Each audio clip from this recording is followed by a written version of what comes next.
이제 마지막 증발 얘기를 할 거야. 증발. 증발하면 뭐가 떠올라요? 물 같은 게 이렇게 날아가는 거? 또는 땀이 났는데 막 이렇게 날아가는 증발되는 거? 증발 뭐였지? 마당에다가 막 물 뿌리면 막 이렇게 증발되는 거? 뭐 이런 것들이 증발 현상인데, 증발은 그래서 정의가 뭐라고 돼 있냐면, 증발이란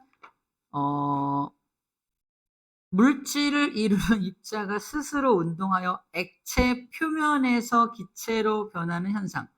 쉽게 말하면 액체가 기체로 날아가는 현상이 증발입니다. 나중에 기화라는 이름으로 배우기도 할 텐데, 증발은 액체가 기체로 날아가는 거야. 중요한 표현이 있어요. 액체의 표면에서만 증발이 일어납니다. 자, 무슨 말이냐? 봐봐. 어항에 물이 이만큼 채워져 있는데 한 열흘 정도 지나면 물의 높이가 좀 낮아져 있습니다. 물고기가 먹어서 그런가요? 아니겠죠. 스스로 증발돼서 날아간 거거든. 그때 이 증발이 되는 걸 자세하게 살펴보기 위해서 이 부분을 확대해서 그림을 그린 게 여기야. 물의 표면입니다. 얘는 액체 상태의 물인 거고, 얘가 기체로 날아가고 있는 모습을 보여주는 건데, 봐봐. 액체가 기체로 날아가려면 뭐가 필요해요? 에너지가 필요하죠. 그죠? 에너지를 공급받아야 할 거 아니야? 근데 이 어항에 누가 에너지를 공급해주고 있어요? 물고기가? 이때 눈에 보이지 않지만 뭘 떠올려야 하냐? 공기입니다. 공기 입자. 공기 입자도 있을 거 아니야? 공기 입자들 자체가 기체 상태의 입자라서 에너지가 굉장히 많은 녀석들이야. 가만히 있을까요? 아니야. 움직여. 움직이면서 꽝! 충돌합니다. 충돌하면서 얘한테 에너지를 공급하는 역할을 해요. 기체 상태의 공기 분자가 표면에 있는 액체 물한테 가서 꽝 충돌하면서 에너지를 막 공급한단 말이야. 그 에너지를 공급받은 액체 물이 에너지를 받아서 기체로 슝 날아가는 겁니다. 이해돼요?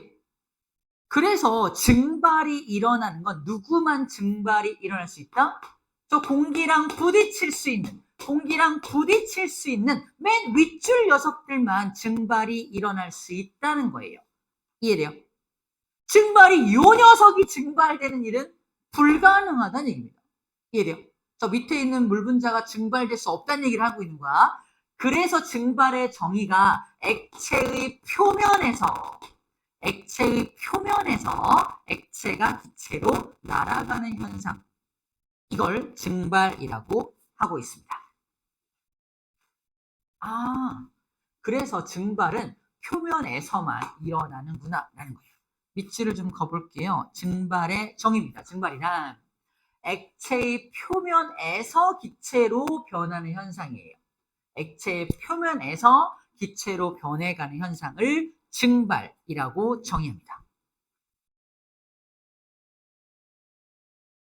아니, 어항에서 물이 자꾸 사라지는데 물이 끓고 있어 이러지 않잖아. 그래서 끓으면 죽게요. 그래서 끓고 있어 라고 하지 않고 증발되고 있어 라고 말하는 이유가 바로 이런 이유 때문에 그렇다는 겁니다. 자, 물의 증발, 어항의 물이 점점 줄어드는 이유가 뭐다? 물의 표면에서 물 입자가 기체로 변하기 때문입니다. 이제 이렇게 말할 수 있다는 거야. 어항의 물이 왜 줄어드니? 어항의 물 표면에서 물 입자들이 기체로 날아가기 때문입니다. 라고 말하면 됩니다. 자, 증발의 예들 볼게요. 물이 날아가는 현상이 증발이겠죠? 젖은 빨래가 말라. 그죠? 젖어있던 빨래가 증발이 막 일어나면서 표면부터 증발이 막 일어나면서 말라갑니다. 증발입니다. 풀잎에 맺힌 이슬이 표면부터 막 날아가요. 그죠? 증발의 현상이고요. 손등에 알코올을 발라놨더니 다 날아갔어. 증발된 거죠. 물만 증발되는 게 아니라 알코올도 증발이 됩니다. 우리 주사 맞을 때만 알코올 소독하잖아. 그때 약간 시원함을 느끼죠. 시원하다 할 때 지금 푹 찌르죠. 나만 아파? 그래서 주사 맞을 때 잠깐 알코올로 소독할 때 시원함을 느낄 때쯤 바늘이 들어오죠. 아파요. 어쨌거나 알코올이 잠시 후에 사라지는 거. 손 소독제도 이렇게 하면은 금방 슉 날아가서 약간 시원함을 느끼죠. 이것도 알코올이 그 안에 들어있기 때문에 그래요. 염전에서 소금을 얻을 때도 바닷물을 증발시키죠. 바닷물에 있는 성분 중에서 물 성분만 증발시켜서 그 소금 성분을 남게 하는 게 염전의 원리예요. 염전의 원리에 의해서 물이 증발되는 걸 이용하는 겁니다. 다 표면에서 증발이 일어난다는 거고요. 자, 우리 알코올 얘기를 했으니까 알코올을 잠깐 얘기할게요. 자, 문제입니다. 물이 증발되는 속도랑 힌트 아니야? 다시 잘 봐. 물이 증발되는 속도랑 알코올이 증발되는 속도 중에 누가 더 빠를까요? 알코올 정답. 전혀 힌트가 아니었어요. 알코올이 훨씬 더 빨리 날아갑니다. 알코올이 왜 빨리 날아가냐면 물 분자들끼리는 서로 잡아당기는 힘이 좀 센 편이야. 이거 왜 그런지 설명하려면 또 고등 과정이 필요해요. 물 분자들은 약간의 전기를 띠고 있어서 서로 잡아당기는 힘이 좀 셉니다. 근데 알코올 분자들은 덩치는 엄청 큰데 서로 잡아당기는 힘이 되게 약해요. 왜? 전기를 안 띠고 있어. 자, 알코올끼리 서로 잡아당기는 힘이 약하니까 쉽게 증발될 수 있지만 물은 서로 잡아당기는 힘이 강하니까 쉽게 증발이 잘 안 일어납니다. 다른 표현법으로 물은 분자 간의 인력이 강하다라고 표현을 하고요. 알코올은 분자 간의 인력이 좀 약해서 금방 증발이 일어납니다. 라고 표현합니다. 분자 간의 인력이라는 표현을 써요. 곧 나옵니다. 나올 때 다시 한번 얘기해 줄게요. 자, 마지막 정리입니다. 증발이 잘 일어나는 조건부터 정리할게요. 증발은 당연히 온도가 높을수록 증발이 잘 일어납니다. 왜? 에너지를 빨리빨리 공급받을 수 있으니까 증발이 잘 일어나겠죠. 그 다음에 표면적이 넓을수록 증발이 잘 일어난다. 이건 무슨 말이냐면 자, 같은 양의 물을 잘 봐. 같은 양의 물을 이만한 그릇에다가 물을 받아 놓은 경우와 같은 양의 물을 이렇게 생긴 시험관에다가 이렇게 받아 놓은 경우. 자, A 경우와 B 경우 중에서 물의 증발이 더 빠르게 일어나는 건 누굴까? B겠죠? 왜? B가 공기하고 닿는 표면적이 훨씬 넓어서 지금 동그라미 치고 있는 이 물 분자들이 에너지를 공급받을 거고 얘는 누구 먼저? 요 녀석들밖에 에너지를 공급 못 받을 거 아니야? 얘가 다 날아가야 그 다음 게 날아갈 거야. 얘네들이 한 번에 훅 날아가면 그 다음 게 날아가겠죠. 훨씬 더 증발 속도가 빠를 겁니다. 다른 표현법으로 뭐라고 한다? 공기하고 닿는 표면적이 넓은 게 증발이 더 빠르게 일어나겠다라고 말하는 거야. 자, 증발이 잘 일어나는 조건, 표면적이 넓을수록 증발이 잘 일어난다는 건 이 그림을 떠올려주면 쉽게 이해할 수 있을 거라는 겁니다. 또 다른 방법도 있는데 엄마가 빨래를 좀 널라 그래요. 야, 이거 빨래 좀 널어라. 지금은 건조기가 있지만 건조기 나오기 직전 얘기야.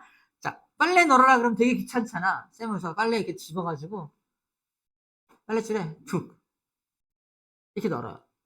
잘 마를까? 안 말라요? 어떻게 널어야 돼요? 빨래를 펴가지고 털기도 해요. 쫙 펴가지고 이렇게 널죠. 그럼 좀 더 빠르게 마릅니다. 펴서 너는 이유가 뭐야? 구겨지지 말라고? 아니야. 표면적을 넓혀서 더 빠르게 잘 증발되라고.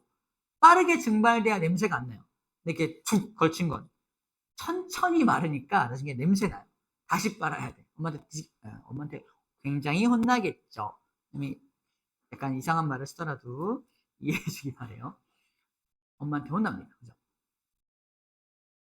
표면적을 넓혀줘야 더 빠르게 증발된다는 걸 이 빨래의 예를 기억하든 아니면 요 그림을 기억하든 해서 표면적이 넓어야 증발이 빠르게 일어나는 거지를 기억하라는 얘기입니다. 이렇게 하면 두 가지 온도에 대한 부분과 표면적에 대한 부분은 충분히 이해가 가능해요. 근데 이제 습도하고 바람의 관계를 지금부터 얘기할 건데 그린 김에 여기 설명할게요. 봐봐. 이렇게 합시다. 그림을 이거를 저거 떼어놔야 되니까. 봐봐.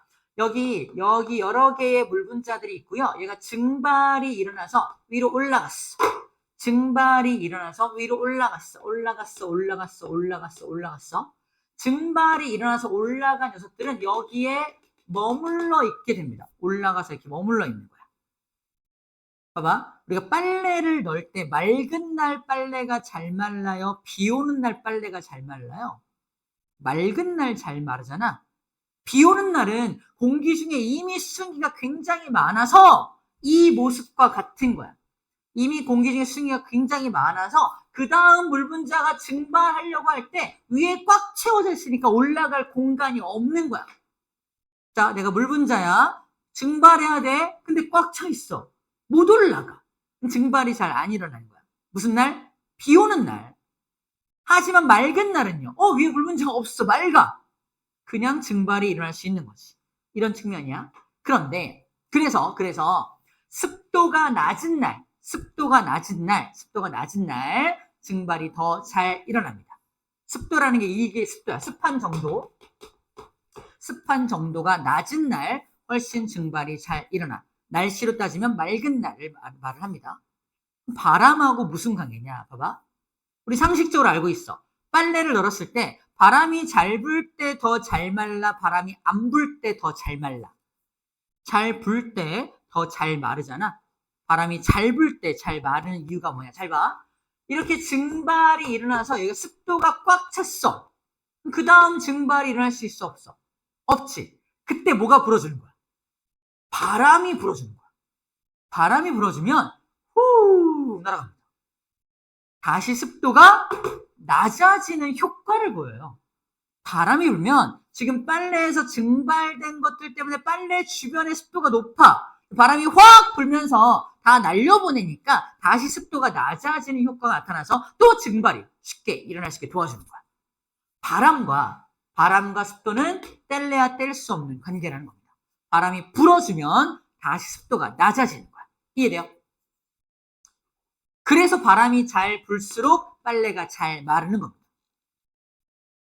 초딩 때 또는 지금까지 배우기 전까지는 바람이 잘 불면 왜 빨래가 잘 말라요? 바람이 부니까요. 라고 말할 수밖에 없었어. 시원하니까요? 이렇게 해야 되나? 근데 지금 뭐라고 말할 수 있어? 바람이 불면 다시 습도가 낮아지기 때문에 증발이 더 잘 일어납니다. 라고 말할 수 있게 된 거예요. 이제 연습의 영역이야. 쌤만 이렇게 말하는 게 아니라 여러분들도 똑같이 말할 수 있게끔 연습하면 과학적 지식이 있는 아이가 되는 겁니다. 상식이 풍부한 아이가 되는 거야. 친구들 사이에서 야, 너 화학 되게 잘한다 라고 말을 들을 수 있는 겁니다. 용어만 살짝 바꿔주고 관점만 좀만 달리해도 우리가 충분히 과학적인 소양이 있다라고 판단을 받게 돼요. 이거 전부 다 합친 게 뭐다? 전부 다 빨래죠. 빨래가 잘 마르는 조건과 일치합니다. 자, 증발이 잘 일어나는 조건, 뭐와 일치한다? 빨래가 잘 마르는 조건과 일치합니다. 빨래는 언제? 온도가 높은 날, 습도는 낮은 날, 바람은 잘 부는 날. 펴서 넣는다는 건 표면적을 넓혔을 때. 다 빨래하고 연결해서 기억할 수 있겠죠. 바로 이게 증발이 잘 일어나는 조건입니다. 하시겠죠?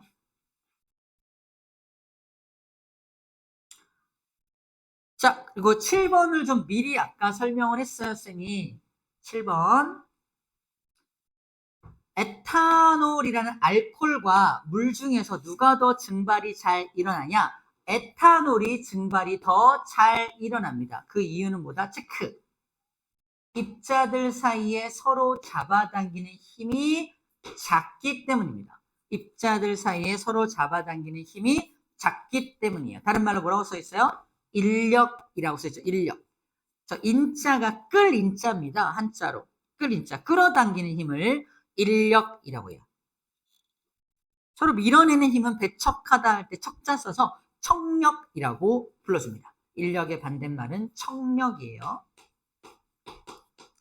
인력과 척력은 앞으로도 과학에서 자주 나오는 힘입니다. 인력, 청력. 인력은 잡아당기는 힘, 청력은 밀어내는 힘입니다.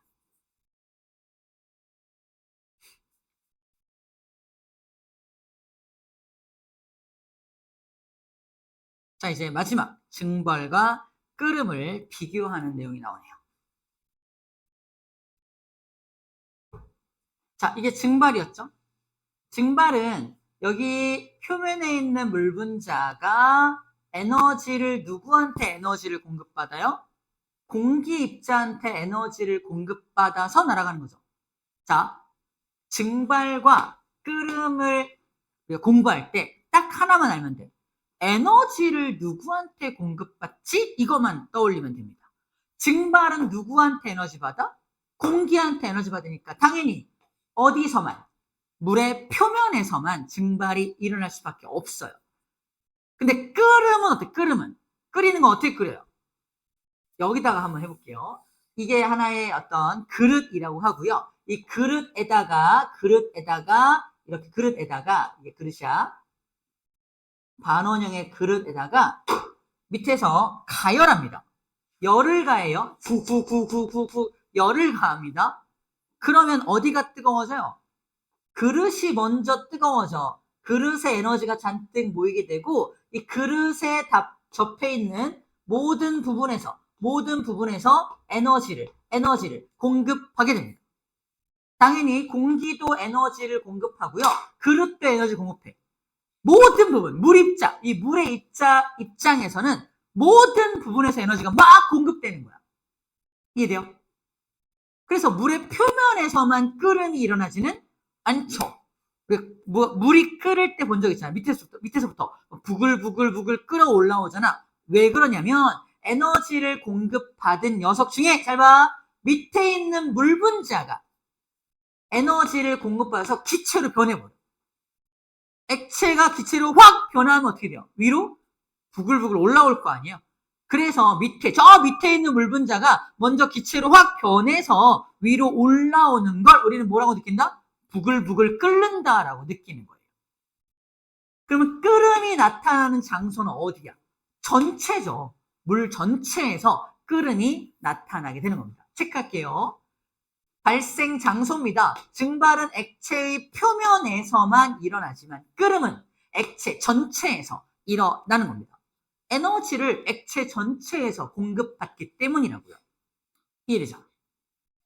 아, 그렇구나. 끓인다는 건 이렇게 에너지를 이렇게 그릇을 통해서 공급하는 거니까 전체에서 에너지를 공급해서 전체에서 끓음이 나타날 수 있겠네 라는 겁니다. 그럼 끓음이라는 건 얘가 끓는 온도가 따로 있잖아. 물 같은 경우는 100도가 되어야 끓거든. 끓는 온도에 도달해야 끓습니다. 액체가 끓기 시작하는 온도가 되어야지만 끓는데 이 어항에 있는 요 물은요. 100도가 되어야 증발하나요? 그렇진 않죠. 증발은 모든 온도에서 증발이 일어납니다. 이 교실에서도 증발이 일어나고요.